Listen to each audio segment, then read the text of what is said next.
GM.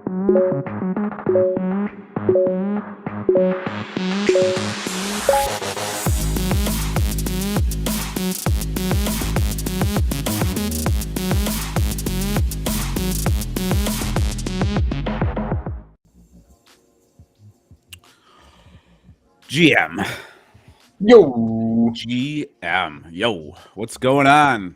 Chilling. Chilling. It is chilly out. I don't know if it's there in NYC. Yeah, I don't know what the hell happened overnight. Fuck right? reason. We had all of this nice warm weather, and then it rained, and then it got really, really cold, and now everything is just ice. Wasn't Yeah, really warm. It's just fucking. I went out last night, and I was damn near surprised at how cold it was. I was not dressed properly, I will tell you right now. No, the layers. All about the layers. I thought I had layers, and I was still not dressed properly. I'll put it to you that way. I did not anticipate the cold. I took my dog to the dog park yesterday afternoon before we went out for dinner, get some energy out, and man, he was loving it. I was not so much. Mm-hmm.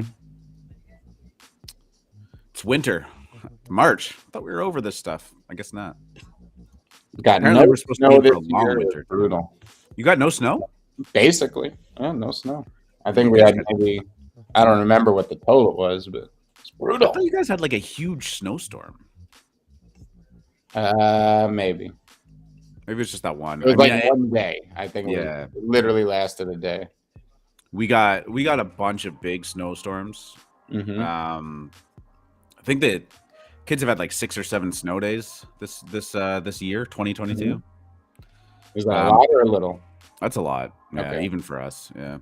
But it's funny because it would snow, then it would get warm and melt, and then it would just snow again. So it's not like we've had this accumulation where we don't know what to do with it. It's just weird year. Weird. Very weird. GM guys, GM Mike, Vincent Van Gogh, that's Illuminati. Mike Snyder. His name is Vinny. Vinny. His name is Vinny. Get it? Vinny Van Gogh. If that is your real name. Chipper, Toro, Dexter, Cutter, Sandman, James, Bomber, Luke, GM to everybody showing up this morning. It's Friday. The freaking weekend's coming up. What do you got planned? Anything? Friday. Yeah. Azuki Doodles minted last night. Oh yeah. Oh yeah. How'd that go? So. Unless someone just bought an old collection. I don't know. I was just looking at it. I didn't see I wasn't there for the mint if it was last night. I'm trying to see now. I think I saw something pop up. I don't know.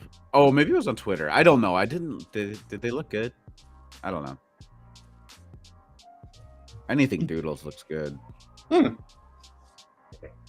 do we got? How's everyone doing this morning?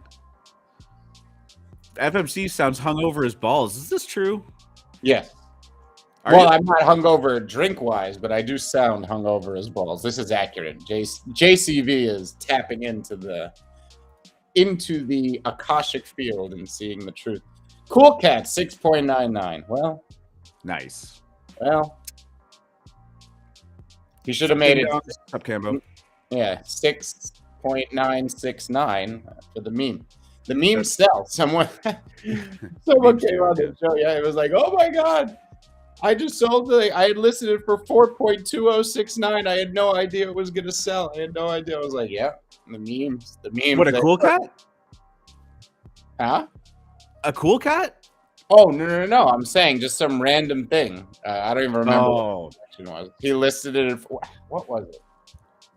It's ringing a bell, actually. Yeah. But they were whatever it was like an ETH above the floor at the time or something. He definitely got that meme premium. Oh, it was MFers, because then he said afterwards, like, oh, and they still ran a 6 ETH a few days later or something. And I was like, well, you know. You win some, you lose some, but we are here for the memes for sure. Some good mints coming up the next few days. Losers, Troverse, Journey, JRNY, I'm assuming that's Journey. Chain Scouts, yes. Chain Looking Scouts forward is to a big those. one. Losers is a big one. Troverse, I hear, and Journey. Man, I see people talking about the Journey too. Big mints this weekend into a interesting macro backdrop that I hope doesn't do them. It's been hard to hold the post hype pump, but that's largely due to the macro backdrop and hasn't been collection specific, maybe with the exception of Kevin. People are still hungry to do something. It's the follow through that's not there right now. It's interesting. Yeah, I think that the idea that we're in some sort of bear market, it stops the majority of people from wanting to mint. So definitely the cash grabs slow down because those guys want to mint into easy volume. There's no, you waste your idea on this and it's a cash grab. Well, you can't do it twice. And then quality projects start to rethink minting. It goes dry. And look, people out there still want to mint. I mean, that's always, it's always the case. But we'll see. Some quality. Got a bunch of people that decided to mint them, I'll tell you. I got a bunch of people that decided to woke and boke this morning. Woke and boke, baby. Woked and boked. Not me. It helps with I'll tell you, best hangover cure would be the woke and boken. Mm-hmm. My personal best alcohol hangover cure is to actually just get up and get started with my day and act like it never happened. Nice. It does wonders, honestly. The worst hangovers I've ever had, well, maybe it's not. Maybe that's coincidental. Not coincidental. The ones where I lay in bed and I had nothing to do that day, so I just sat there and felt sorry for myself. But I don't actually get too hungover. I either don't get hungover or I get extraordinarily So, well, you win some, you lose some. You do. Had a couple drinks last night. We went out to this really nice pizza place downtown in the city where I'm from. Mm-hmm. Had a couple of glasses of wine. Nice pizza. Nice Caribbean jerk chicken pizza. Oh, nice. Yeah, it was really good, actually. Nice dessert. Calamari for an appetizer. I was feeling it. It was a nice evening. Yes. You won a loser. What's that? I said lovely. Vinny won loser list, and his dumbass didn't send his wallet address in time. That hurts. Yep. Yeah, Ontario opened up here too. Yes, that's where I'm from. The vaccine mandates are done. Proof of vaccination, all that stuff. Hopefully, the masks look like they're just around the corner, but who knows? Oh, where you are, it's done. You're saying? The proof of vaccination is they lifted that. Yeah, things are looking up. We were, my wife and I were just talking about how for the first time in a while, things are starting to feel a little bit more normal around here. Did they do that last time? No, they didn't. Never mind. What's that? The mandate. No, because it loosened up last summer, but I think you're still had to wear masks. Anyway, we've never had the mask mandates lifted since they've been put in place in July of 2020. So. Yeah. The simulation can't handle a pandemic and World War III at the same time. True. Sure. How long is the Freestyle for window for losers? Do you know the answer to that? I want to say it's 24 hours. I don't, but I believe it would be 24 hours like most. It's not going to be a short hurry up type of. No. Losers Club Discord still closed, by the way. They are they're taking the influx of Discord hacks that have definitely popped up again recently very seriously. And they're waiting until after the mint goes down. Saw a bunch of people get burned on a bunch of things lately. I think a lot of projects are looking at it like there is no reason to open to the public before you mint, because the only people who want to be in there before you mint are the traders trying to get a whitelist and dump it on the secondary. The people who go into the Discord after it mints want to be there. So it makes more sense. You're not going to get that big rush of 150,000 people that's tough to manage. And that's why I think a lot of projects, whether it's good or not will be seen. I'm sure the meta will change underneath us constantly. Private, not private, not private, as each one is becomes the advantage. Yeah. Because, every cycle you have to do things different. You have to adjust. But this cycle, all the Discords are private. Let's see if that continues. And everything's fully allow listed too, which I don't think will actually stay. But I mean, maybe. I don't know. Yeah, well, it's interesting because we had always railed against, full allow lists, and because Kaiju had done it and people tried to copy it. But now with the meta changing, I mean, good projects don't make you grind that much anymore. Good projects tend to give their allow list to partners, to other upstanding NFT projects, to alpha rooms, to places like that, and public raffles. They're not doing it as much for people getting into the Discord and grinding. Some projects will, but that's just where I think the meta is heading. And because of that, you may end up seeing full allow lists. It's just if you're doing it with communities like Cool Mans and communities like Alien Friends and places where that they're going to buy the NFT, I'm not surprised they're changing to this meta. It'll be interesting to watch how it shifts and goes in flux, because it's always a push and pull. Yeah. But everyone's just trying to figure it out. Yeah, Losers Club. Do you know the max mint? I guess we're going to talk about it in a little bit. 2 is the max mint. Yeah. Should be good. I'm just looking at I have the screen pulled up. They tweeted but, it. I didn't realize Lopez is on the team there. I like him. I like the entire team over there.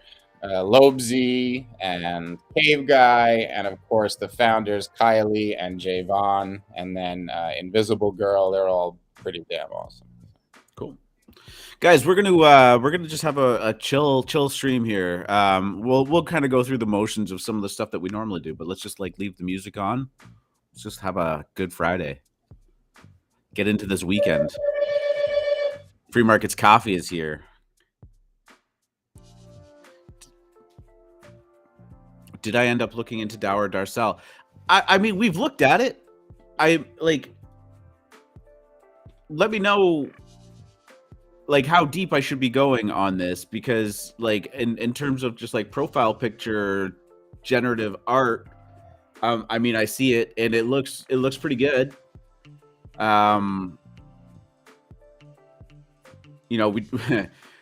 only so many hours in the day sometimes, and I gotta admit I didn't do a deep dive on it. If there's a white paper, if there's some deep mechanics that are going down behind it.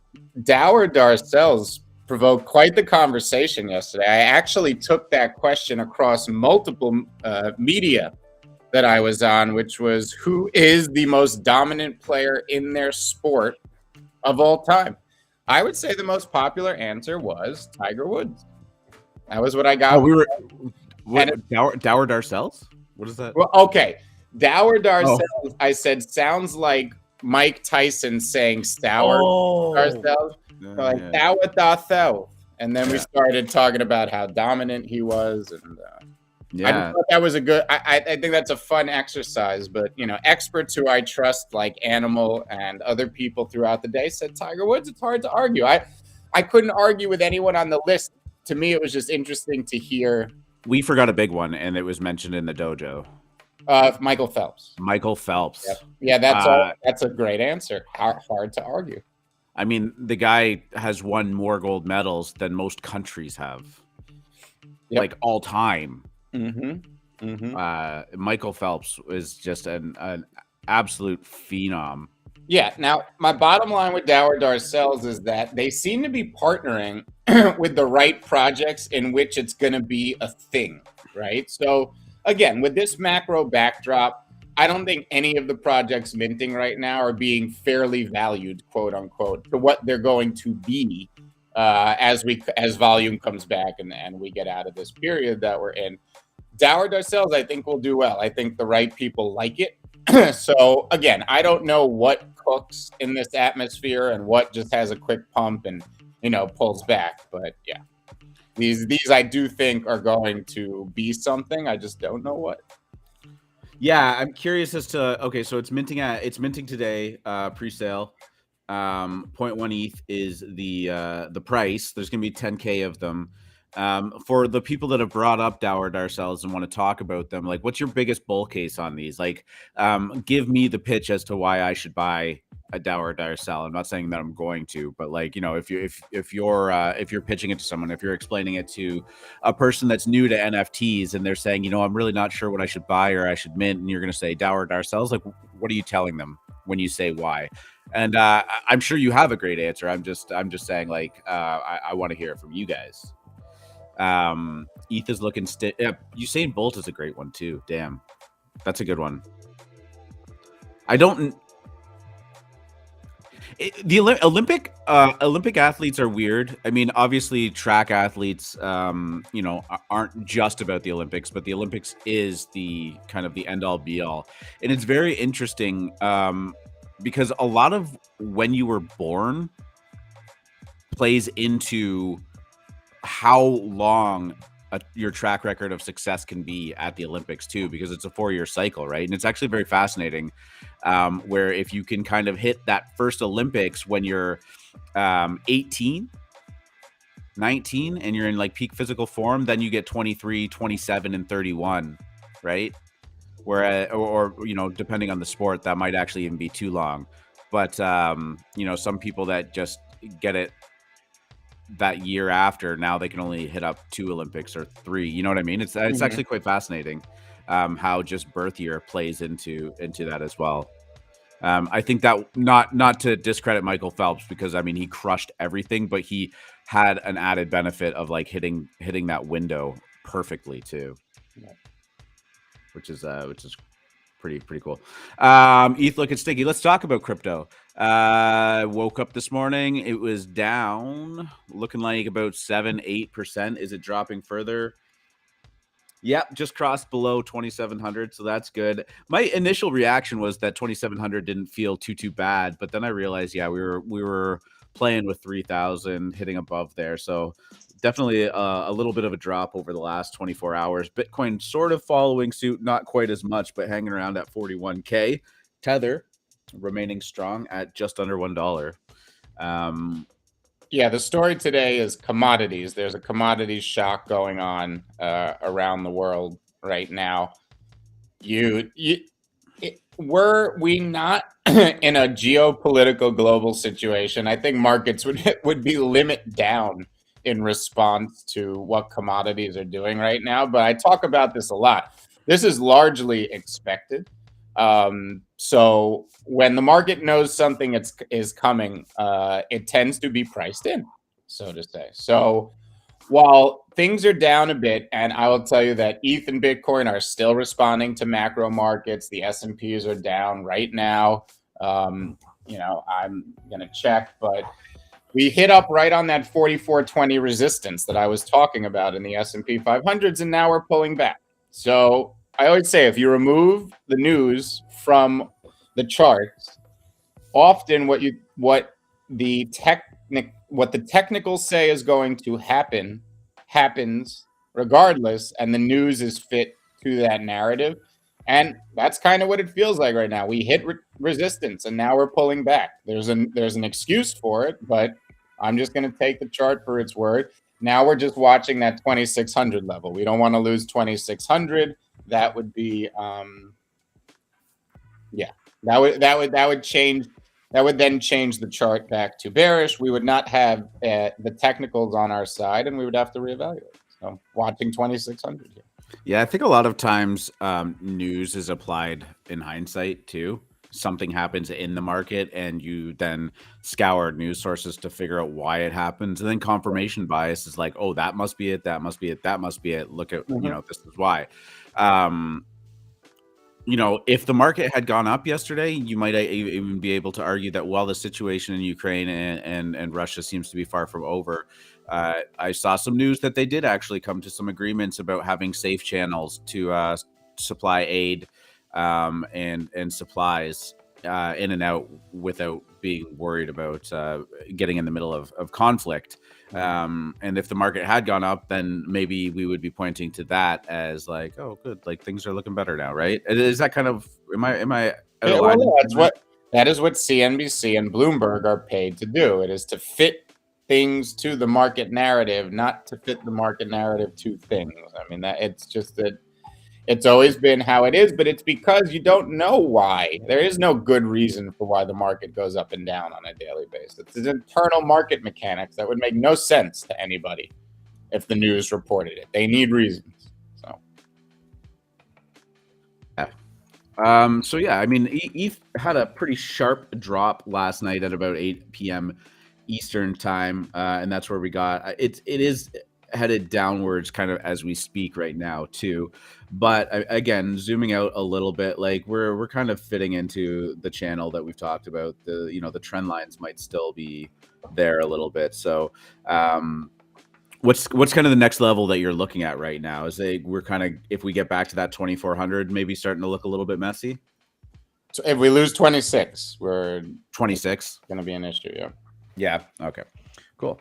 Other coins on the market. I mean, everything is just kind of down. NFTs are down. Waves is actually up. I don't recall Waves though. I've seen it kicking around, but nothing noteworthy. I mean, the top 10 cryptos via market cap that aren't stable coins are all kind of fallen in the same kind of area here. Terra's doing really well lately, but yeah.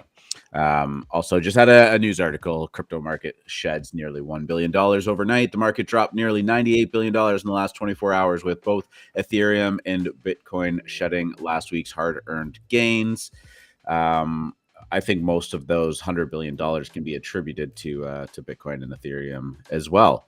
But the market does that all the time too. All the time. Goes down where they're like, Apple lost $150 billion in value, but like no, that it's not real. Like market cap isn't real. It doesn't mean anything. If everyone tried to sell at that current market cap, it wouldn't be the market cap. It's kind of a gauge to help you relate to other variables. But when they're like, oh, crypto market sheds nearly $100 billion. It makes it sound like everybody who participates lost right. like a weird $100 billion. Yeah, I always find it weird how they phrase that in media. But well, the other thing too is big numbers always play well. So like if the market went down 8%, like 8% seems pretty hefty, but $100 billion, right? Like it's that. Depending on how big a scope you want to make it feel, you can definitely change up your stats that you're using. True that. GM Matt, what is our thoughts on Azuki's Bobu governance token to the moon? It's hard to say anything's going to the moon right now.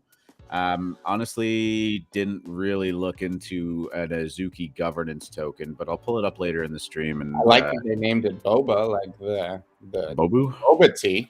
Boba. Bobu. Well, I think Boba means bean, if I'm not mistaken, or something. Is that what it is? I don't know, but I know that bean is their thing, isn't it? Like the beans. Yeah, the red bean. Red bean. Yeah. I'm going to admit something, and I admitted it to you, but I'm going to admit it on stream here. I have never had boba tea. Yeah, boba's really good. I hear there's some interesting boba stuff in the world. We'll take an impromptu poll of flick the poll.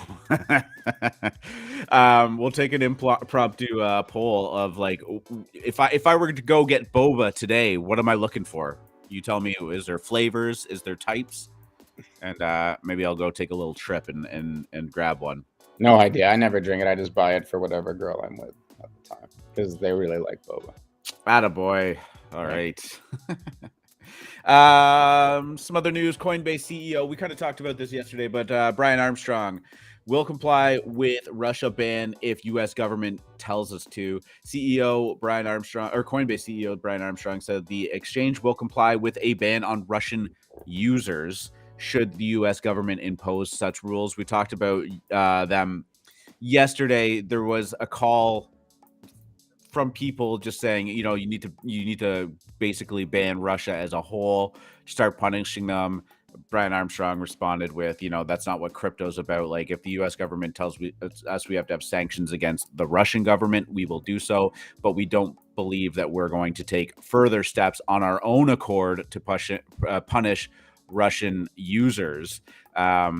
he also went on to quote that many Russian users are actually using crypto right now as a safe haven from the economy there that is collapsing, and the ruble like really, really just being hugely devalued right now.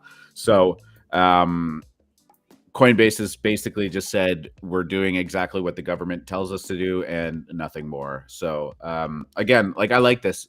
We see a lot of people in Russia outspoken against their government's decisions to invade Ukraine, and they're taking a strong stance against it. We're seeing a lot of Russian billionaires come out against it, which is honestly in that country a very risky play to do. And they've they've put their foot in the sand and say, we don't support this whatsoever. And again, like, I don't want to see. I know a lot of people in crypto in Russia and Ukraine that are suffering from this, particularly in Ukraine. And you don't want to see them starve because of their government's actions. So.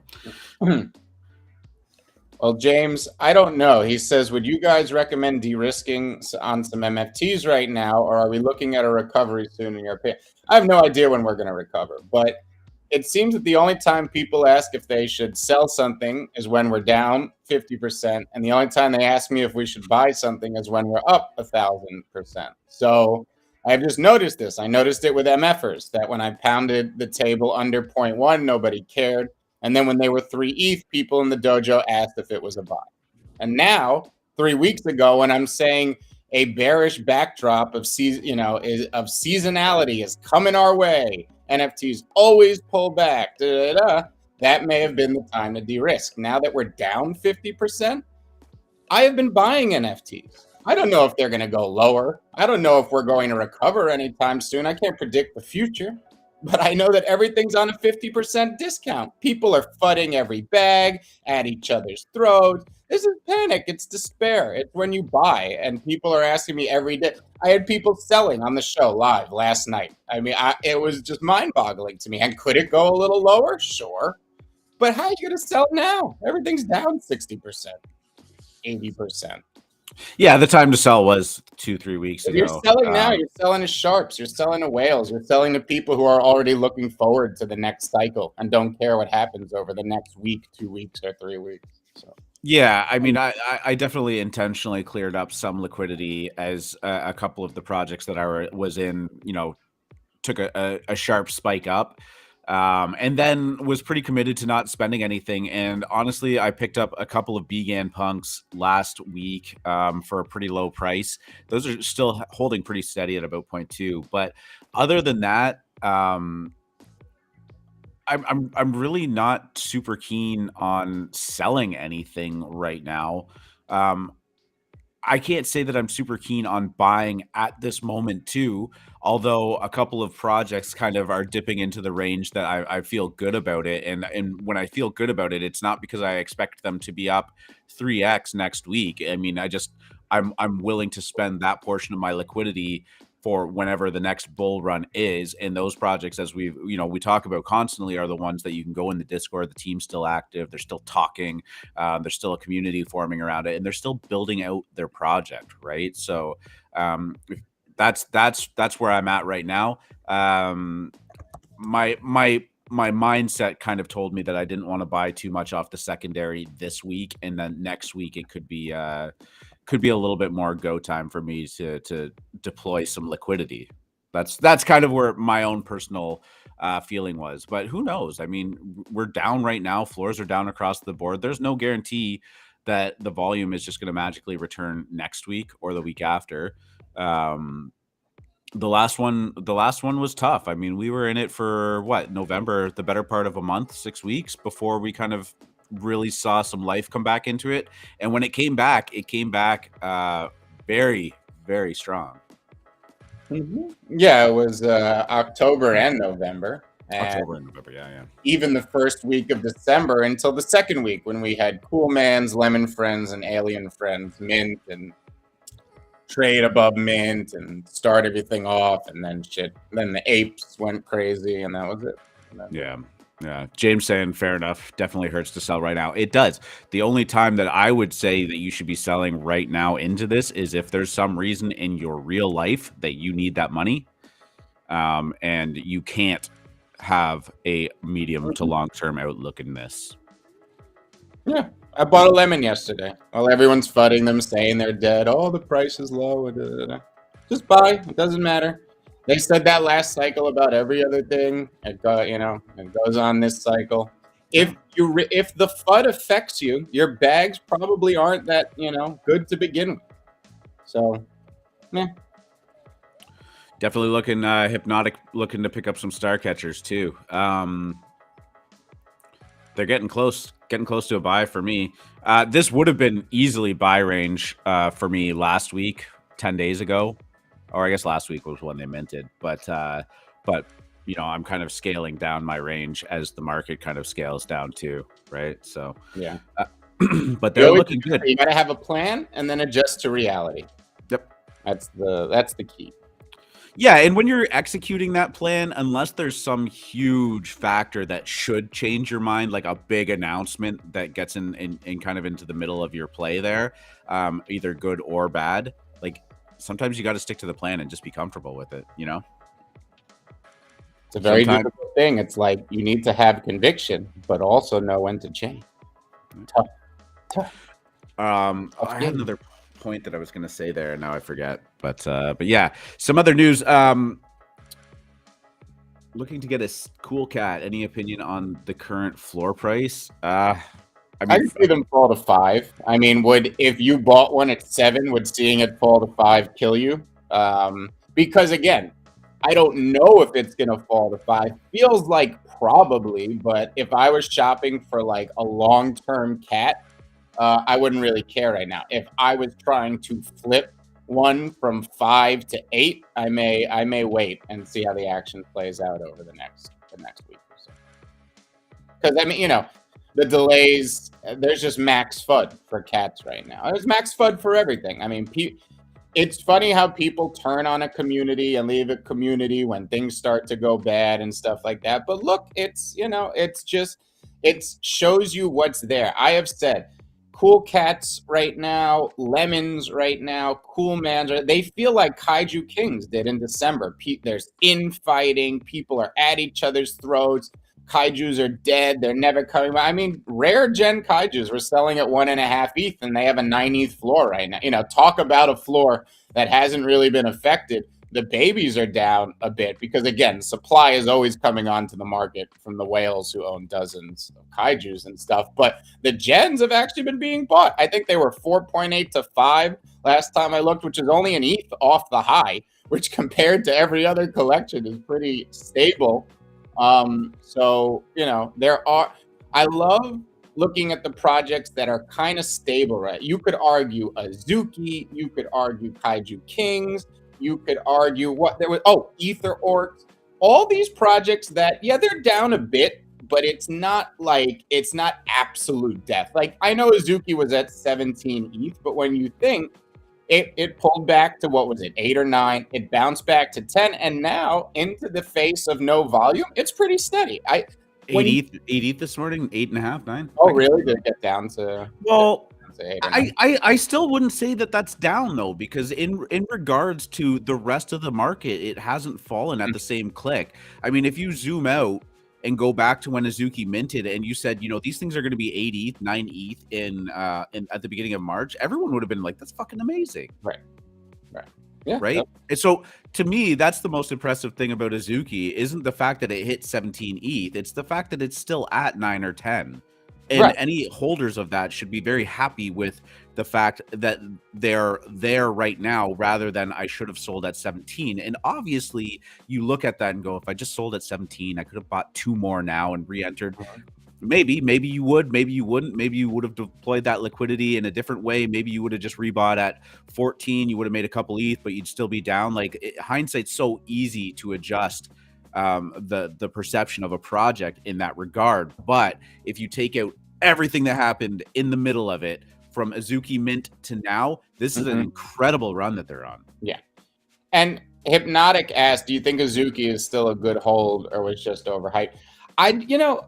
Here's what I think. And you probably know more than me since you're asking right now. But right now, it's a bet. I think we know how loved it is. We know who adopted it. Every big influencer. I mean, Andrew Wang still wears one as his PFP. Farouk. I apologize. Started at 10 floor too. Yeah, all these guys went hard, right? So this collection's obviously here to stay. It's obviously an elite, all that good stuff.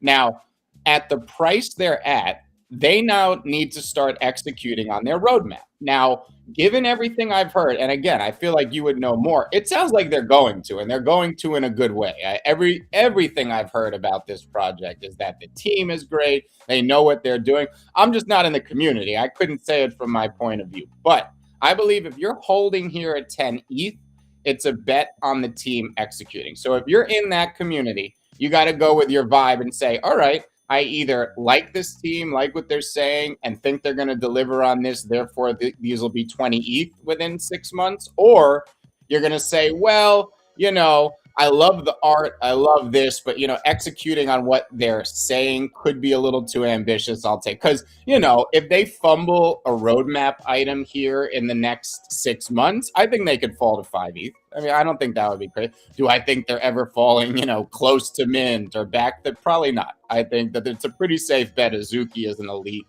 collection. But I do think at 10 ETH, hoping to go up to 20, they have to execute on some of the stuff that they have planned. So that's more to the community to say, oh yeah, these guys know their shit. That this is something that they're going to execute on. Which from everything I hear is true. Hearsay, but from what I understand, this team is the real deal. Yeah, I'm just looking at the Bobu thing as well. I thought it was Boba. But maybe Bobu does mean bean. I don't even know what it means. But it's a DAO? Yeah, it looks like they're fractionalizing Azuki number 40. Azuki 40, Bobu. I like the comment. You see his face. Fractions. We talking about fractions? Fractions.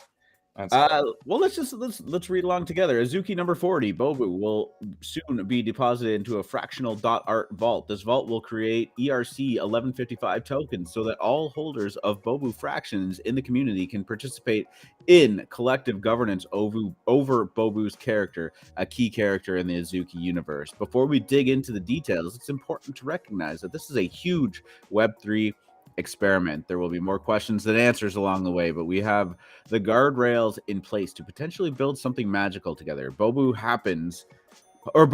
hopes you have some good sake handy for the long read ahead. This is cool. I want to read more of this. It sounds like it's actually pretty low impact on the Azuki concept itself. But I mean, I'm all for them doing different stuff, experimenting, and I don't think that this is going to have a big impact on Azuki in general, but maybe I'm wrong about that. It is a cool concept, as Hermano said. I just wanted to actually go back to like you saying, like if Azuki falls to 5 ETH, I mean, I think I would still say that that's a great run, going from 1 ETH to 5 ETH over the term and holding through this bear market. You call them an elite. I would wholeheartedly agree with that. I think anybody calling these a blue chip is getting way too far ahead of themselves. We've talked about that plenty of times on this show. I would put them on a short list as like high potential though to reach blue chip status. And as you said, betting on Azuki right now is betting on the team and that they're going to execute. And everything that I've seen from them right now should be bullish long term, right? I would love to set up an indicator, because if we measure if we calculate how much ETH was spent on Bored Apes in the last 2 weeks of December, and then figure out how long that money lasted in our market, how long the bull market lasted, and then relate it to the 8-bot when it starts going burr again in a few weeks. Interesting. That would be cool. I have no idea how I would execute that. Well, because then we could understand maybe, especially based on the mint price cycle, because we know there's a mint price. When we come out of this, guys, guess what? The mints are going to be 0.02 and 0.03 again. Imagine. Yeah. No more 0.15s, no more 0.2s, no more 0.08s. It's going to be all cheapy mints, except on, the projects that have, 6 months of history, there's obviously always going to be that upper echelon that could demand a higher price, but I think you're going to see the majority of projects move towards that lower mint again as the mint cycle goes. And I bet there's a good indicator to be made there. I shouldn't be giving away the alpha. Yes, I should. That's why I'm here. The last thing I want to say about Azuki is, while I'm clicking around here, and like free market, I'm not actually in this community, so I don't check it on a daily basis and all of that stuff. I kind of just check in every once in a while, especially as you guys kind of bring it up in chats, because it also has gone through its own waves. We had somebody in the general chat in AlphaMint yesterday being like, "Why all the hate towards Azuki?" We're like, "There's zero hate. It was just." At 17 ETH, we had a bunch of people yelling in our ears that it was going straight to 50. And, we just weren't going to put it there. Back to my initial point, though, if you look at the activity, I mean, we're sitting at about a 10 ETH floor right now. These are very, very expensive NFTs. And there are people that are more than willing to catch it at 10 ETH, right? They are getting bought up. I mean, what, 1, 2, 3, 7, we're talking 15 Azuki's purchased in the last hour, probably 100 in the last 12 hours, 15 hours. Like, that's big volume on a 10 ETH project. People are more than happy to scoop these up, and that's one of the reasons why. I would just be watching who is scooping these up and who is selling these. This is one of those projects that when I watch the whale watching and whale selling channels, I don't see them leaving people's wallets too often. I don't see them being sold very often. I don't know if you also notice that, but that's one of those projects that would be a great indicator to me. Yeah, definitely. And you got to watch, because during these quiet periods, there's been a few where there's still been some pretty high price sales, randomly out of nowhere. And I think that's always a great indicator of what's to come, that along with projects that don't pull back a lot. I mean, you see in traditional, the stock market as well. Stock market will be down 15, 20%. And then there's like this handful of stocks that's only down, 5% or basically flat. And then when the market reverses and starts going up, those are the new leaders, the ones that lead the way out. So I apply the same logic to NFTs, and there's always a few like that. And neither of us are in the Azuki community, but you can take a 40,000-foot view of it and say, well, what part of their individual cycle are they in? And now it's the roadmap execution part of the cycle. We talk about not talking about roadmaps before mint, not making, your initial hype cycle based on that roadmap, because it's impossible to deliver before X, all that type of stuff. But now they've gone through that. They got up to 17 on hype. They've now pulled back and stabilized at 10 because of the potential. And now it's time to deliver. And again, every indication to me says they will. But you guys in the community would know better than that. I know we have a few awesome Azukis in our DGen dojo that probably know. Completely agree with that. I have the Michael Jordan on Solana NFT that went down, and this is maybe dropping the ball a little bit. Maybe it's Solana really starting to take a back seat in the NFT space.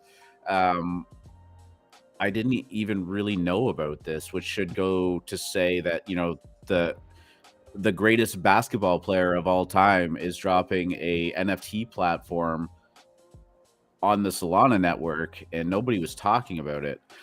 So Michael Jordan's Solana athlete app Air drops first NFTs. The 6 ring NFTs are inspired by a NBA legend's career and serve as access passes to the Web3 fan engagement platform.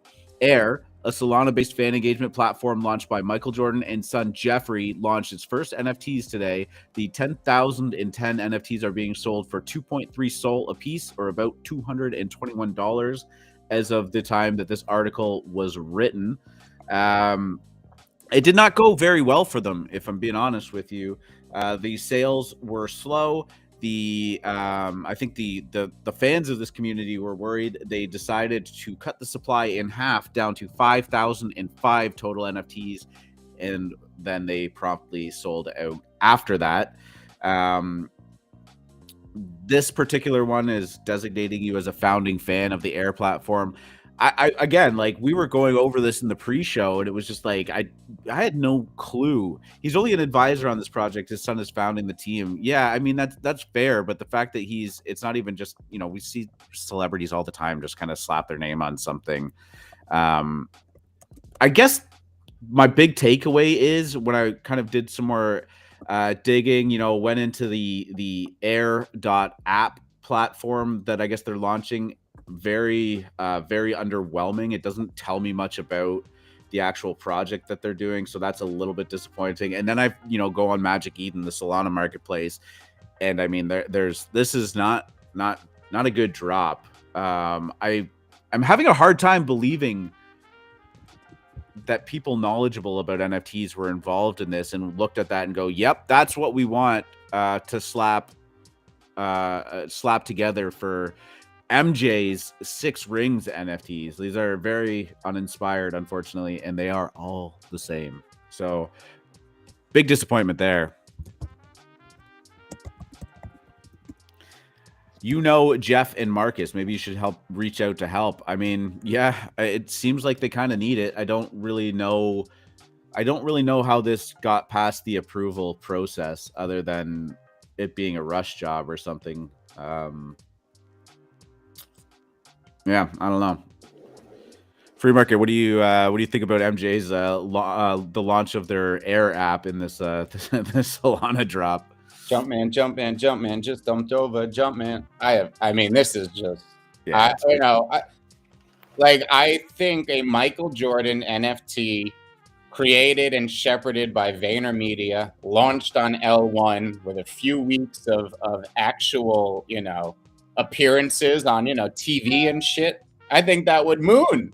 I don't know what this is. I don't even know what chain it's on. Polana? What did you even say? I don't know what is happening here, but it's like to blame what happened with the Michael Jordan NFT on the state of the market. I mean, I don't know. I would blame it on the state of the launch. Like, what is this? What is the art? What is this chain? What is this marketing? I don't even know what's happening here. I feel like there is some firm out there similar to VaynerMedia, but 100th of the size, that only goes around to places like Coachella and, you know, Michael Jordan LLC and pushes them to do a Solana NFT. I'm sure they got to the Trumps as well. It's you know, I don't even know what to say about it. It's sad. Because I'd mint the shit out of a Michael Jordan NFT on Ethereum. Is this a worse look than him in a Wizards jersey? Too soon? No, I'm just kidding. I don't know. I don't give a shit. I was never a Michael Jordan. In fact, I blame Michael. Yeah, you were a Knicks fan. You fucking hate Michael Jordan. Yeah, I blame him for the reason we don't have 6 rings right now from the 90s. I mean, Patrick Ewing should have been the one, but no. Well, what happened in those 2 years that the Houston Rockets won them? What? Well, they won 6 years. They were in the West. We were still knocked out by the Bulls, weren't we? Or were we in the finals those years? I don't know. So when Michael Jordan retired to play baseball for those 2 seasons, they did not make the finals. Oh God, I gotta remember. Went on a tangent. NBA finals. Oh my God, Vinny! How dare you? Ewing. Where are we talking here? So Houston Rockets, they beat the Knicks in '94 in the finals. Mm-hmm. Game 7. That was a close one. That's got a sting. And then Patrick Ewing went over there to coach, didn't he? Oh no, he coached. Yeah, I thought he went to Houston. I don't remember that. Then the Magic lost. That was the Penny Hardaway and Shaq team, which was just insanity. Well, and Vinny says, I mean, Ewing was given directly to New York via a rigged lottery. Can they rig that lottery again? I don't think we've had a good draft pick in 30 years. The bent card and the roller and everything. Yeah, I've also heard the chilled envelope too. Yeah, Wizards jersey looked better than Wizards jersey looked much better than this. Yeah, Ewing coaches Georgetown. That's right. Yeah, his alma mater.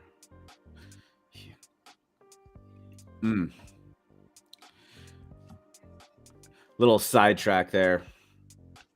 I'm a Lakers fan. I've had a good run this season.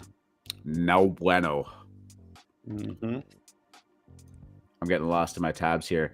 Other little news here. Manchester City Soccer Club signs deal with crypto exchange OKX. OKX is going to be putting branding up at Etihad Stadium. I don't even know how to say that. I thought it was Etihad. It's not how it's spelled, though. Etihad. Whoops. Cool. I've never used OKX. Barely knew it was a thing until recently. Don't touch these exchanges. Knicks haven't moved up in the lottery since Ewing. Man, that Allen Houston contract really fucking hurt them. Ugh. Allen Houston literally forced the league to create a rule that a team could have a one-time buyout of any player on their roster and absolve themselves. I love Allen Houston too. He was a good player. He was one of the first in the long line of the next Michael Jordans. He was wet from the 3-point line, I'll tell you. He would have done well in today's game. That's for sure. Shooter. Pure shooter. Yeah, pure shooter. Great. NFT marketplace OpenSea blocks users in Iran due to U.S. sanctions. This is just more stuff coming down the pipeline about geopolitical battles. The M3s. I like how they put up the M3 mutants too. Oh, in the background. Shopping for in Iran. Yeah, I think it's probably just random stock photo. But leading into the bigger discussion that I know somebody mentioned earlier, asking about Ethereum's Infura cuts off users to separatist areas in Ukraine, accidentally blocks Venezuela. Yeah, I mean, this is a tough look. It definitely goes against like with wallets and stuff like that. Blocking citizens and users from it. It's definitely going to push for a further decentralized economy and whatnot. I think these are unfortunate steps, but stepping stones towards that. This whole situation, honestly, is bringing to light the need and the desire for people all over the world to have, truly decentralized and secure crypto to hold and move their wealth around freely amongst borders and whatnot. I gotta admit, I don't know too much technically about what happened here, but it does sound like it was an accident for Venezuelan users to get blocked. But those can have pretty big detrimental effects that are using it, especially in a country like Venezuela. Yeah, if you guys have some comments on that and you want to throw it up in the chat, I don't know if anything strikes you here. I only really kind of saw it pop up.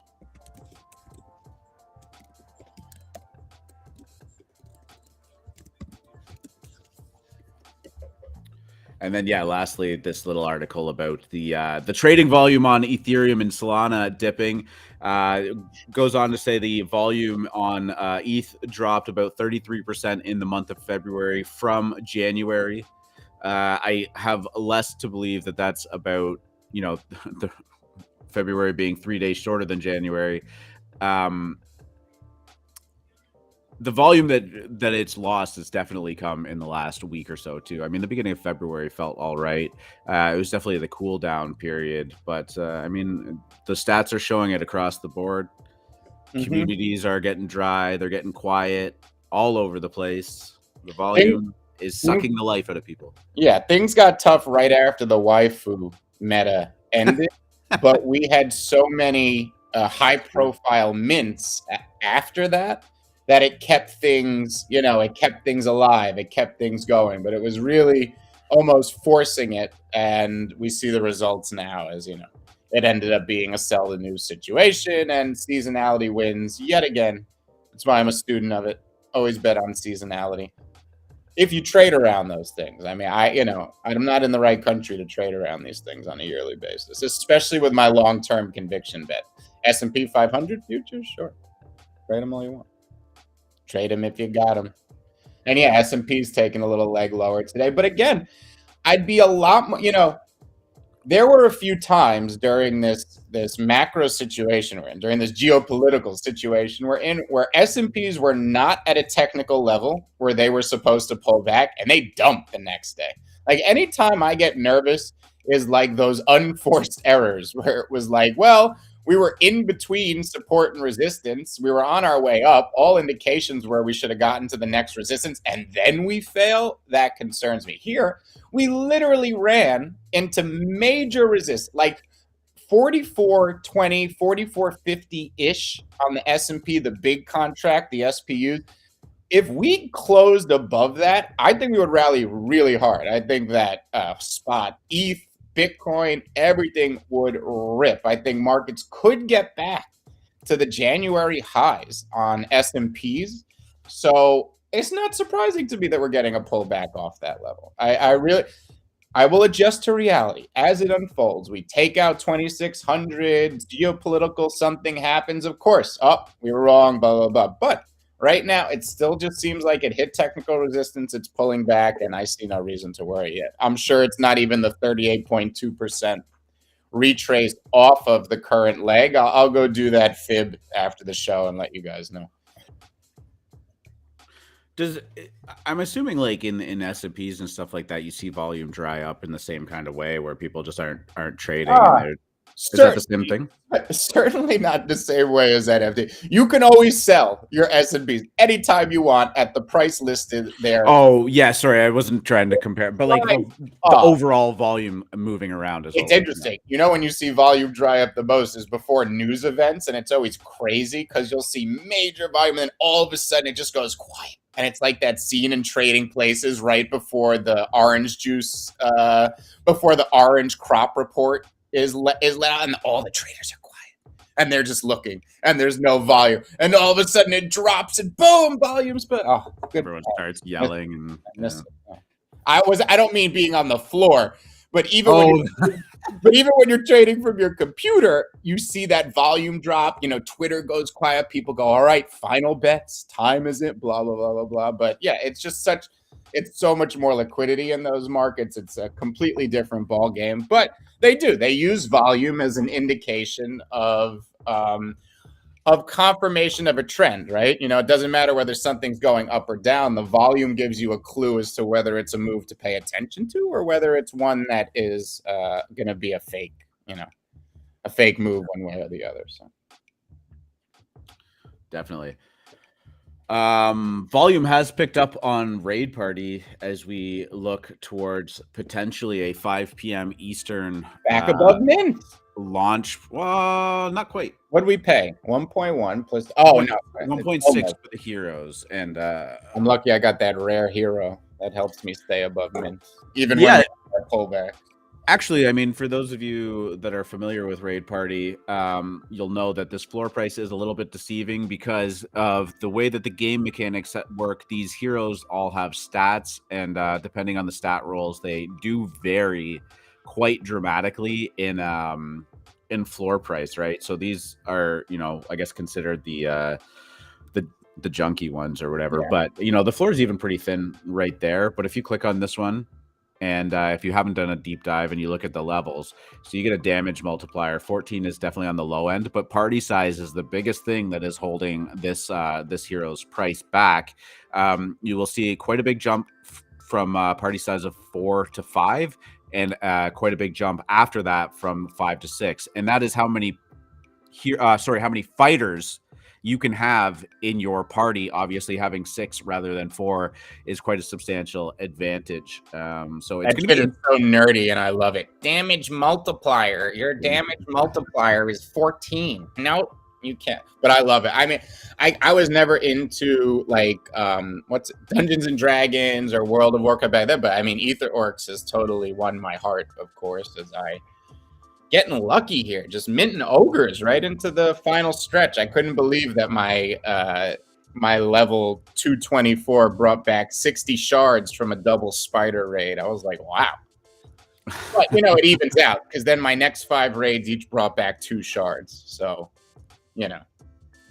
it evens out, everybody. But I don't know what 2 shards is actually, but I do know that it's not 30th. Good. It's 1/30th of a, or excuse me, 1/90th of a shot. A chance? Oh. Yeah, you need 60 bone shards. You need 30 times that many bone shards to mint. Interesting. Yeah, I mean, I'm looking forward to this. There's a couple of things. We talk about critters a lot. Raid Party has been delayed quite a bit. It seems like they're ready to go, but they are, in a contract audit and kind of just figuring out the last thing. So I'm not gonna hold my breath for too long, but it appears that they're there. But these games might be kind of what the doctor ordered in terms of, the volume is drying up. Gas is going to be always pretty cheap, which is always an advantage in playing these games. And maybe this will serve as a really good distraction. Maybe this is, something that people, instead of trying to sell these right now, are going to say, fuck, nothing else going on. I might as well just pop these things in and see what comes out. I'd be pretty bullish on something like this right now. I mean, I have my party ready to go, so I'm going to be looking forward to jumping in there if it actually all does go down this evening. I know Eternal Elves has been still doing really well. I saw a post about the yields on that project still being very good.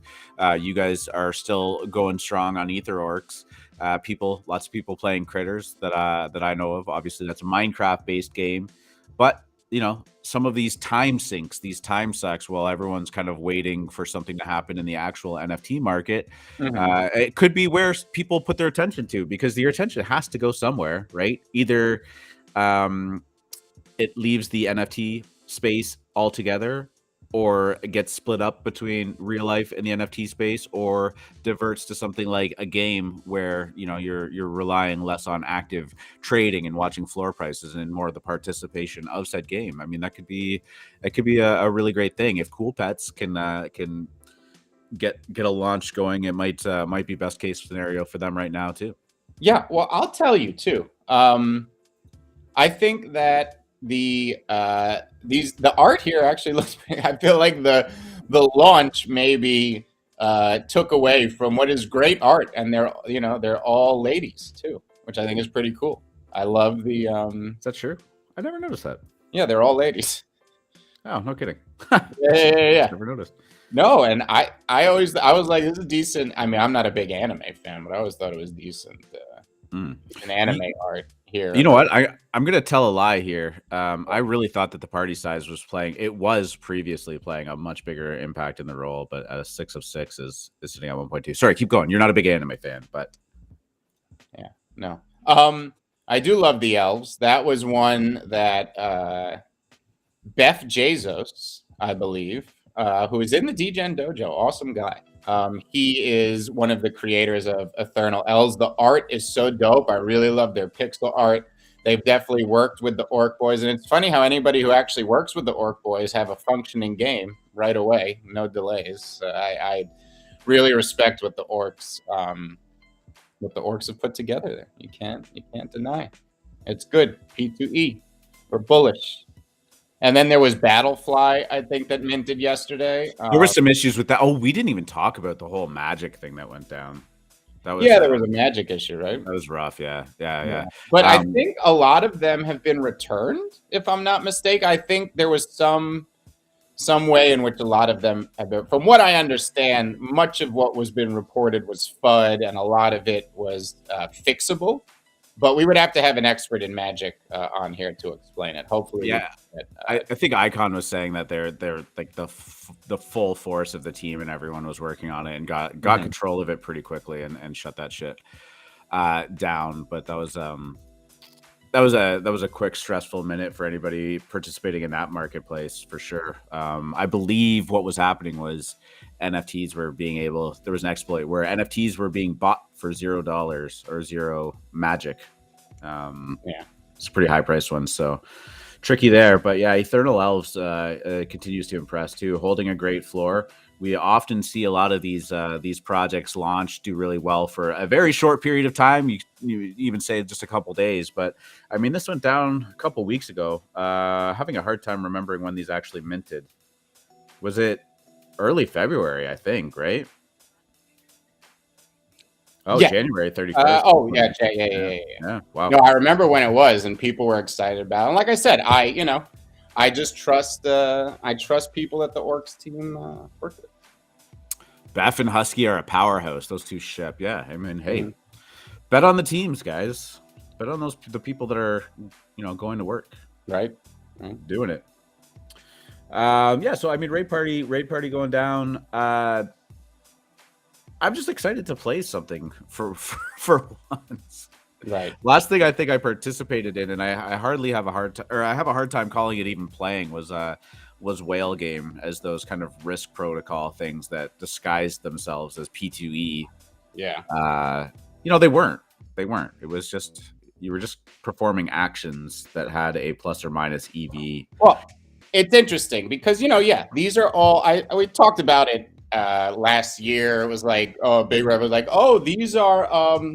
these are just yield farms disguised as P2.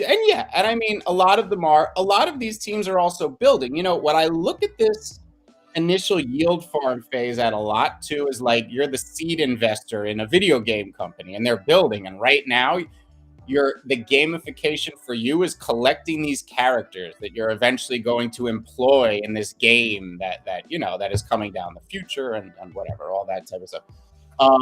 I think that I have been utterly obsessed with what Orcs talked about when we did the AMA a few weeks ago about their metaverse. We've known for a bit that land was going to be airdropped to Genesis Orcs, and then you were going to be able to buy land with Zug as the game continues. Now, I'm wondering, given NFT worlds, critters, all that, because I thought to myself, man, it is such a huge undertaking to create your own metaverse. Is it possible somebody like Orcs could build a Minecraft server for Orcs and incorporate Zug into that Minecraft server? That's super interesting to me.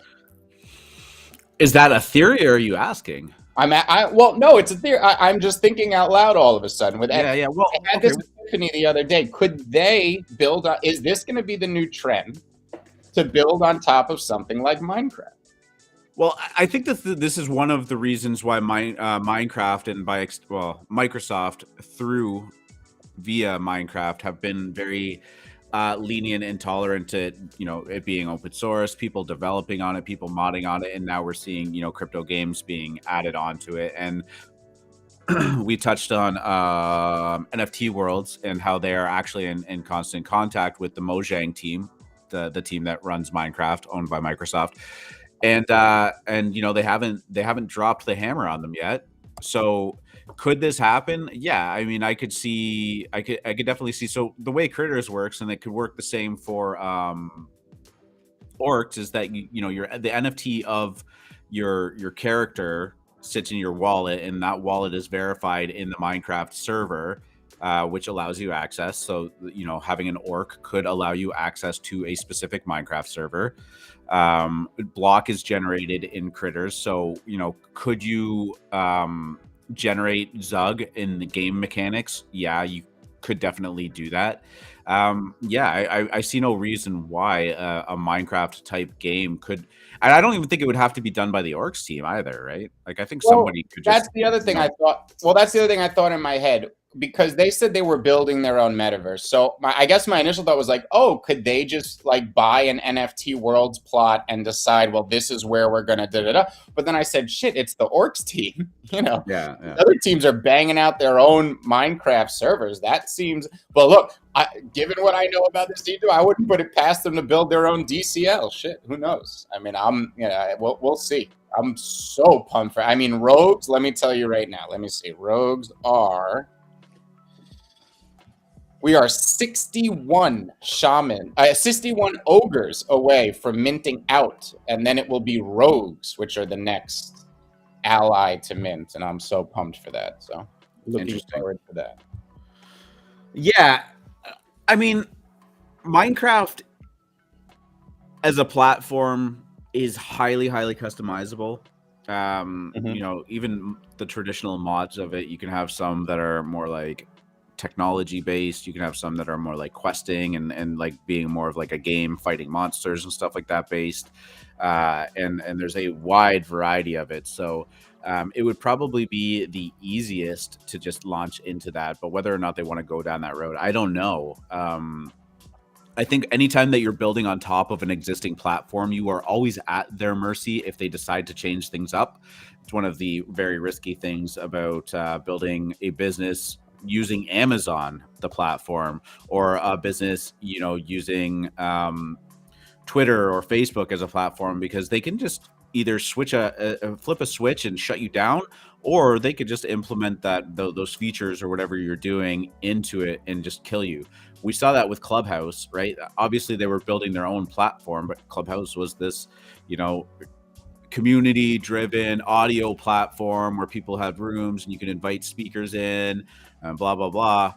Twitter just went, cool, flipped a switch, and now Twitter Spaces is everywhere, and I haven't seen anyone use Clubhouse in a long time. That would be my underlying fear about spending a lot of time building something on Minecraft, even though Microsoft feels very or seems to feel very comfortable with the idea.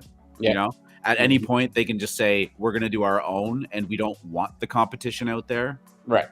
So I mean, there's private servers, you can still host Minecraft and stuff like that, but it would just be an uphill battle to climb. I agree. I think that is one of the biggest risks, but but then I say to myself, well, these other teams know it's a risk too, and they seem to be pushing forward with it, thinking it's going to be okay. So, like, you know, yeah, I think they've got the tentative green light for sure, but they're doing well. I mean, again, Critters is doing well. There's a crypto craft dropping pretty soon too.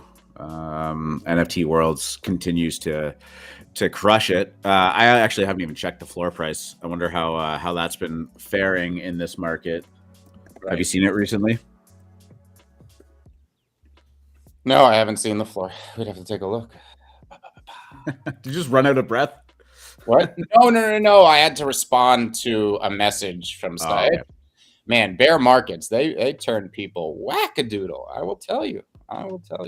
Look, it makes people grumpy, but just like it makes people grumpy, the bull market will make people not grumpy. So always right around the corner. Seasonality was always coming. So NFT World's sitting at 10 ETH floor, still incredible. It was very close to the 20 ETH floor, but it's been knocked back down. NFT World's not immune to a bear market either. Yep. I saw some people talking about that project that dropped last night, CuberBrokers. This is by artist Josie Bellini, who has her own collection, or her original collection, on OpenSea called just Josie. Verified, almost 2,000 ETH traded and sitting at a 10 ETH floor. Not a ton of activity or volume on this, but more in the traditional art kind of vein. But yeah, 10 ETH floor, very well-known artist. You know what? Actually, now that I'm seeing this with some of the activity, the last sales being like 3.56, I mean, people are definitely undercutting the floor, but maybe that's too long. I was thinking that, like, the OpenSea delisting thing would have had an impact on this, but I don't actually think there's been any sales since that. So yeah, maybe that floor is a little bit higher because of that. But regardless, CuberBrokers went down last night. It's just another one of these kind of, more full humanized profile pictures. Kind of got a cool, like, polygonization. Did I just make up a word there? To them, just that style, very cyberpunk, obviously, in the name. Polygonization means something different to me. I got it. I migrated over to poly. I was like, no, what's migrated? Oh, please, no. That's the This is not on Polygon. I mean, based on the website and stuff that I looked at, it did feel like there was actual 3D models that these were kind of sitting on top of, and then they just do the kind of the stylized render to get this effect of you know, the polygons there and whatnot. I think they look cool. I mean, I had took no part in this, but the mint price was very high, 0.35. They did sell out. They are. Oh wait, no, they're not sold out. What am I missing here? It was the allow list. These are still minting, and they're sitting at 0.73 on the secondary. So I'm curious as to for the people that brought it up. You know, what is your big bull case on this one too? Obviously, there's a well-known artist that has a track record of success in NFTs, but I would be curious as to like if we can go back in hindsight and ignore the fact that we know the floor price now. You know, why would you tell me to mint these for 0.35 or basically $1,000, right? Yeah. But looking through them, I mean, they're cool. I love the style of them. I don't, again, not super bullish on like just like realistic style profile pictures. The full body kind of messes around with them being used as a profile picture too, but like they do have like this very cool futuristic dystopian cyberpunk fashion to them. There's like a high diversity of colors, backgrounds, and stuff like that. So even just as art, I am actually enjoying looking through them. I don't feel like I'm just looking at the same thing over and over and over again as I scroll through them. So I'm interested to hear more about why this will continue to be a thing. And they have their own names too. That's kind of cool. Yeah. So what do we think of Bapeverse and Pixelmon? I didn't know if you meant Pixelmon or Pixel Lemons. I love the Pixel Lemons. They get metaverse integration into World Wide Web 3 tomorrow. Pixelmon provided us with the greatest meme of the cycle with Kevin, and Bapeverse, not the biggest fan. I don't love the 3D projects. Most of them. I like CloneX. Yeah, sorry, I'm just reading chat here. Mike is saying she is well known. I saw her YouTube, and she has done an interview with Beeple a while back. She's Pranksy's favorite artist. He bought one for 44 ETH. Yeah, I mean, Pranksy buying your stuff is good. I looked at her activity, and I mean, I wasn't necessarily going to call it out, but I also know that he was like selling the stuff. But I mean, you never know why somebody's selling something. It's all good. That was also quite a while ago, right? Looks like it's recent, but that was beginning of February. So yeah, but yeah, Romania Squid is saying, as someone who had whitelisted and I minted one, I was in the Discord with multiple people from a group I'm in questioning the mint price. We all expected a floor crash below mint. With that said, I surprisingly minted my one and flipped it for a profit. I mean, in this market, being able to mint and flip anything is good. So that's a nice little win there too. Yeah, I mean, 0.35 just seems so aggressively high for a 10,000 piece collection. So, it would have been a deterrent for me as well, or at least made me really question it. You gotta be fucking around with a little bit of liquidity to be able to justify minting that with the risk of what, as you said, going below four. Oh my God, it's Friday. Going below floor price. Jesus. I'm not going to make it. NGMI. Bapeverse. I don't know. That's one of those 3D profile picture or 3D projects, right? You've seen that one. We've talked about Bapeverse. Yeah, I remember Bape.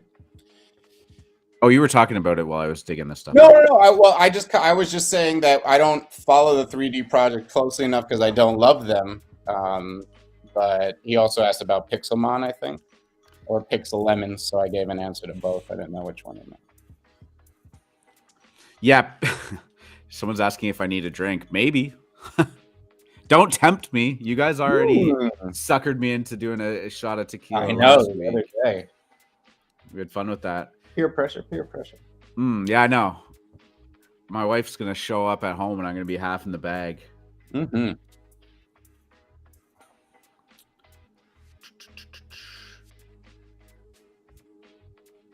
Artifact announcing that all Murakami drip clones are whitelisted for Takashi's Murakami Flowers drop. All 8 of them. It's a good way to get on the whitelist. $5 million NFT.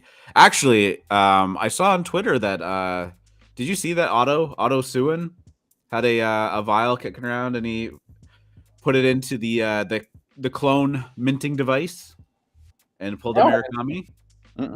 Yeah, he pulled a Murakami last night. Nice. That's a good one. I'll pull it up. Nice win there. I actually have seen a lot of people. The deadline for that has to be coming up soon too, is it not? Probably, yeah. Haven't paid attention. Love the Murakami. So does Karafuru. Karafuru. Oh, that project. Don't hear about that much anymore. How's that doing? Sure, it's doing great. I have no idea. Never looked back. Oh, fuck, 2.2 floor. It is doing great. Yeah. Where did that get up to though? That was not it was 5, but it was pre-reveal. I don't think it got that high post-reveal. That's right. Yeah. That was a big one. No, I mean, nice for everyone on that list. Still is. Oh yeah, I was pulling up the Murakami that got minted. I feel like Freelanders stole a little bit of their glow. You know, there's always like a string of similar projects. Like Momo Mofos. What were they called? Or FOMO Mofos. Yep. Something like that. The Karafuru, and then the other one I just said. They were all like, you know, in that vein, like anime, popish, cartoon type of thing going on. So just like I would say Starcatcher's Wonder Pal, you know, it's like this rolling liquidity trap where you move from one similar project to the next and so on.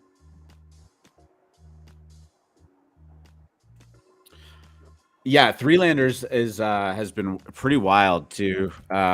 What's that floor? I know it was over 2 yesterday, and man, it's the next in line, next Doodles, because especially the Doodles have adopted it. Yeah, you want to talk about, you know, maybe a little cooled off here, but like Karafuru, I don't see them anywhere. I really do. And I'm not saying as an insult. It's just when, you know, I'm on Twitter a lot. I do a lot of spaces. I see what don't see Karafurus. I do see Freelanders everywhere. They have taken over in a small sense. So that's always a good sign for me. You know, it reminded me of Lemons, right? Like they've taken over. And even if Freelanders has a pullback, and this project obviously has the VOOV, so I think it's going to do very well long term. Good cook for anyone who got in. Freelanders is sitting at a 1.6 floor. Yeah, I mean that's incredible. I guess I looked at it. It's such a weird project because the ones I'm not a fan of are like very underwhelming to me, and then the ones that look good look really, really good. The color schemes. They're bright, they pop. I think they conflict a lot, but I mean, it again, that's my opinion. It has done nothing to slow it down. Yeah. And the community is rabid about them too, right? Like that's one thing that I noticed. So if people are bullish on Freelanders, like you're fucking bullish on Freelanders. So yeah, I know it sounds obvious, but no, it doesn't. It doesn't, because again, I bring it back to Lemons. Like Freelanders are a vibe. We talk about that. Like Freelanders it's a vibe that resonates with a lot of people. And I think that's always the making of a good community. And it's like the good community, just like with Kaiju Kings in December, is like your foundation. What was born out of that really tough, fuddy period of despair where, like I said, rares were being papered at floor price. You found your real foundation. We're seeing it in Lemons now, and you're going to see it in Freelanders if they enjoy a pullback. But it does feel like just the next one. It has that presence right now on Twitter that gives me the feels. For sure. Sorry, I just got a weird text message. Sorry, I'm gonna. What else did we have to talk about? I mean, I thought that was the list, my friend. Yeah, it might be. Oh, Troverse is one. Yeah, right. Troverse. Yeah, that was the last thing. Sorry, I gotta check. Ooh, that's pretty. See, I They was just look saying they I look don't good. love 3D. There's some 3D projects I guess it's that I don't love 3D PFPs for the most part. I like these. I like this spin, you know, and it's a spinning land. It's a metaverse play. Obviously, I'm wondering if it's a game, a P2E. So there is like hints at a P2E game, but looking through it, like the white paper, I don't know if I missed something. I was talking to somebody in the dojo about it too. It was a little hard to find a lot of information on their like very forward-looking stuff. Yeah. Their roadmap implies that the alpha of the game is going to be coming out in Q3 of 2022, and then beta is Q4 of 2022. That depending on how much they've been working on this, might actually seem a little bit aggressive to me. These things actually do take quite a bit of time, and the deeper the complexity, obviously, the longer the production time. Right. In this regard, you are going to be minting a planet. There's, I think, 8 or 9 different planet types, obviously varying scales of rarity. An Earth-like planet is the most rare. They kind of have their own set of unique resources and stuff that are generated with them, as well as a home base that you, the owner of that planet, is I guess technically owns as well. And they look really good. This website is really, really flashy. You know, depending on how much they promise to deliver and what type of game this is, it could be something to really look forward to. There's obviously more mints to come, because this is the planet, and maybe you're minting spacecrafts or I don't know, whatever. But the one thing that's kind of bothering me about Troverse a little bit is the auction phase. So there's an auction phase. Step 2 is the whitelist phase, and then step 3 is the public phase. For the auction phase, it is a Dutch auction. There's approximately 7,000 of them. There's max 5 planets per wallet to be able to mint, and it is a Dutch auction starting at 1 ETH. Now, Dutch auctions have not been overly favorable to look at right now. I am surprised that they are going through with a Dutch auction. However, they incorporated a little bit of a different mechanic into it. So this is going to drop by 0.1 ETH every 20 minutes until it reaches 0.1 ETH, and it is called an equalized Dutch auction. And the long and short of this statement is essentially that no matter what price you actually mint it for, you are only obligated to pay the last price that is minted. So if you mint at 1 ETH and it drops all the way down to 0.2, you are entitled for a refund of that 0.8 ETH difference. That seems like it's kind of fair, kind of cool. You know, it's kind of risk-free. However, to me, that does seem a little bit like an engagement mechanism. You are now saying, go ahead, go mint it at 1 ETH, go mint it at 1 ETH. You'll get whatever you want back. And now everybody's like, well, where does this stop? Like, am I going to miss if I try to wait till 0.5? You know, in an ideal world, 6,999 of these will be minted at 1 ETH, and then 1 will be minted at 0.1 ETH. That's obviously not going to happen. I don't know that it's intentional. I don't think that they were sitting there kind of game theorying about how they can, you know, hype this mint up to the point that it'll guaranteed mint out at 1 ETH. I'm not saying that it will. I think that this mechanism is not as fair as it probably seems at first glance. I mean, my first knee-jerk reaction was, oh, that's kind of cool. Like, you know, that's a good kind of counterweight to the shitty Dutch auctions that we've seen. But you know, thinking about it more, I don't know, feels off to me. That being said, like, I have no doubt that they're going to, you know, hold true to it. Like, if you mint 1 at 0.1 and it mints out at 0.3, like, you'll get your difference back. I see no reason why you'd be concerned about that. It seems like a weird tactic. The whitelist phase comes after. It will be 70% of the last minted price in the auction. It will be 1 planet per whitelisted wallet, and there's 27 of those in the market. The public phase is for whatever is left. Again, kind of wrapping it up, I think they look really good. I'm gonna have a hard time participating in this mint. I will keep an eye on the project though, as I think it looks really good. Imagine your own planet in the metaverse. That'd be so hot. I bought I used my block to buy land since the block price fell so much from where it was, and I bought places in the North Pole on the Critters map. I You thought did? it was nice to build a house. See, I'm not a builder, but I thought I had. I guess I had seen some land with ice on it and a snow-capped mountain go for more than the floor. So I guess I thought people like the snow, and then I was like, I like the snow, and I bought it, and I was like, oh, I could build a house here. Do they make planes? Because I feel like walking all the way to your house is a pain in the ass. Can they make cars and planes and shit for In Minecraft? Yeah. Well, you can actually just teleport to any plot you own. So what's the point of being near spawn? Oh, to the ones you own. Yeah, to the ones you own. Nice. Yeah. So like you can, if it's in your wallet and you're connected to it, you can teleport to those ones. But Oh. like, yeah, if somebody logs into the server and they get at spawn, like they got to start going out and walking, and those Right, ones they hit first, like those are valuable. We saw that 2 ETH sale on a plot yesterday, right next to main spawn. Can you hold hands with a homie and like teleport together to your plot? If you enable them to have like edit rights and like they're on your plot or whatever, I do believe that they can teleport to that too. All right, any plot that you're like allowed to interact with, you can.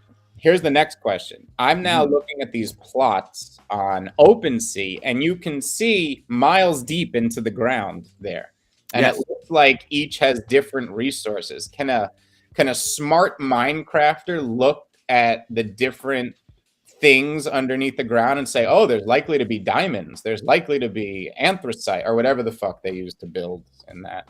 My gut is telling me that at the most you would be able to kind of look at whether or like how mined out that area is, like if you can see lots of tunnels kind of penetrating through it. Gotcha. With the way that like Minecraft is generated, it's basically like at different levels there's X amount of probability that there's a diamond or gold or whatever. So like in an entire plot, like most plots are probably going to have about the same distribution, unless they've been mined out. So that would be kind of my initial thesis. I just didn't know if you could now shop based on what you're seeing underneath it, because I know like now that there's that in-game marketplace, finding valuable items is motivation. I think it's one reason the game's seeing a bit of a surge now, is because of that ability that you can now not just make the block that you earn passively by moving around and doing stuff. You can find things that are valuable and sell them. I think that's that treasure hunting aspect of the game, a lot of fun that I think people are gonna love. So I gotta also say, critters, the Genesis critters holding a 1.65 floor is pretty impressive too. And I'm just again kind of thinking about like where people's attention is going during this real volume depression. So these seem to be pretty locked up. It was just over 2 ETH for a little bit. Yeah, 2.2, I think 2.5 towards the high. They were at 4.5 at their highest. I think maybe got up to 5 at one point, but they just say, block is still depressed as they work that economy out. I know they're still iterating on that game, but for being depressed, it's still 15 cents. You could still make a little bit of money playing it on a daily basis. And the Genesis critters, These floors are still higher than they were, say 2 weeks ago. Yeah. It went on a great run. We were talking about it on the show, and then like immediately after, and that's not to say it was us, but immediately after went on this like crazy tear.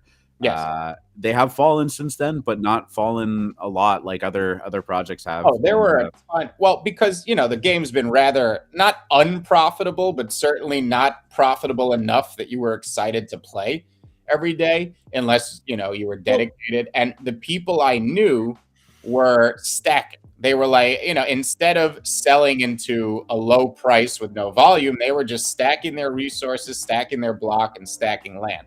So when we finally did get this pop, they took advantage of it and offloaded into it. Stuff, so. Yeah, that's a good point. Well, I mean, that's the other thing too, is right. Like this isn't like if you're earning it and block is at 15 cents, you kind of do the math and you'd be like, oh, if I play 3 hours of this, I'm earning $15 an hour, and like I could be doing better things. That's like $15 an hour of current value. If you have conviction in it, you can earn that now, hold on to it, and then as a a pump or you know, a volume increase goes down, as you said, like you can sell into that. And now all of a sudden, retroactively, it's been $30 an hour rather than 15 or $45 an hour. So yeah. If you're bored and you're looking to build or something, I think there's a myriad of games in this space that can kind of help you either short term with a little bit of liquidity or maybe potentially long term have a good portfolio of these, right? Well, it was funny because I have to say I have been getting a lot of questions about Ether Orcs just over the last week from lemons, believe it or not. People wanting to get into Ether Orcs, asking, you know, how do I do it? What strategy should I use? And of course, I've been touting like, hey, Genesis Orcs are about 3 ETH, allies are a little under 1. You could just buy 3 allies and be earning, you know, 40 to 45 Zug versus buying 1 Genesis Orc, probably earning only about 16 Zug and having a much longer path on your way to being able to mint more allies down the road. But then yesterday they announced that, have you guys been selling your training dummies? Don't do that. They basically hinted that you're going to need a lot of training dummies for the rogues. So I think what you saw almost instantly was, number one, a pump in the ogres. Ogres are now up to a 1.25 floors. People decided, well, I probably need more ogres if training dummies are going to, because if you guys don't know, ogres make training dummies. So probably going to need more training dummies for my rogue. And now you're seeing a bit of balance return as people stop selling their training dummies as they're stacking up for, again, we're about 60 ogres away from moving on to the rogue phase. And that was really interesting. This is what I talked about with the Orc boys. They're always watching. They're seeing where the imbalances are. And then they're going to make adjustments to the game to encourage balance again. And then, of course, you know, min-max players, profit maxis will figure out what the angle is there. They'll all start moving in that direction. By the end of the cycle, it'll have completely changed again, and they'll have to adjust for that. So constant battle that the Orcs play really well as far as creating balance within their economy. Their tokenomics are on point. Love it. All right, my friend. Anything else you want to get down and dirty on? Well, I wanted to respond to Omelt and say lemon. There you go. Yeah, I actually apologize. I got a message that was a little bit concerning. Nothing like of personal concern. Well, not personal concern. Sorry, I gotta go check on somebody. Oh no! All right. But yeah, I think you know, if you're good, we could probably just wrap this up. Sounds good. Yeah, man. Happy Friday, everybody. Thank you so much for tuning in. A little bit more relaxed, just kept the music going, was good vibes. Talking a little bit with the chat. We don't normally talk about Dead Fellas or Dead Friends much, no, but you know what? It's a project that I like. I have no ill will towards it, and you know, I'll write a little thing up. I mean, it really kind of comes and goes as there's news coming out of something. But I can check in on it next time. Yeah, honestly, if you tuned in late, this was a more of a relaxed version of the show. We didn't quite hit the same structure that we normally do, but we touched on some news articles around it. Had some fun with the chat as they were bringing up stuff. You know, just kind of popped it up on the screen and riffed on that, and it was a really good time. This is a great way to start my Friday morning. I hope you agree. And yeah, we'll do it again on Monday morning at 9:30 a.m. Eastern time throughout the week. You guys have yourself an amazing weekend. We'll see you in the dojo for the moon loungers out there that are watching. And yeah, stay safe out there. Free market. Do the thing. Look at the tables, D-Gen.